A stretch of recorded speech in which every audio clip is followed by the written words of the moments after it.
Kabar terbaru ibu guru salsa kembali disorot. Ia sebelumnya sempat viral gegara video pribadinya tersebar. Sorotan publik terhadap ibu guru salsa sepertinya masih berlanjut.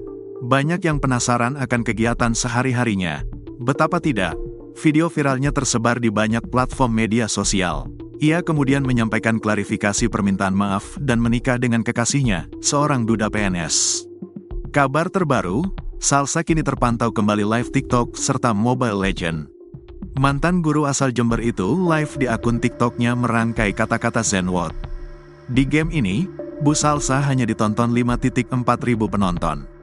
Sementara saat Bu Salsa live di akun TikToknya @sisalsa pada Minggu, tanggal 9 Maret tahun 2024, sore live main bareng mabar Mobile Legends, terdapat seorang pria berkaos kuning yang menemaninya. Hingga lama-kelamaan, jumlah penonton pun bertambah hingga mencapai di atas 10.000. Bahkan yang membagikan live-nya pun tidak tanggung-tanggung mencapai 2.8 ribu. Tindakan Bu Guru Salsa yang kembali lakukan live streaming di akun TikToknya itu menuai tanggapan warganet. Diketahui Bu Guru Salsa menjadi perhatian lantaran disebut-sebut sebagai pemeran video panas 5 menit. Dalam video viral tersebut nampak berisi konten tak pantas. Bahkan video tak senonoh tersebut tersebar di TikTok, X, hingga grup WhatsApp warga Kabupaten Jember. Dilansir Tribun Trends, Bu Guru Salsa menjelaskan bahwa video viral tersebut disebarkan oleh seseorang yang diketahui sebagai pacar online-nya yang merupakan seorang pengusaha yang tinggal di Kalimantan.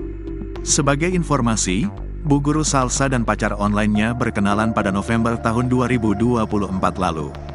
Bu Guru Salsa juga menjelaskan tentang alasannya melakukan aksi nekat tersebut.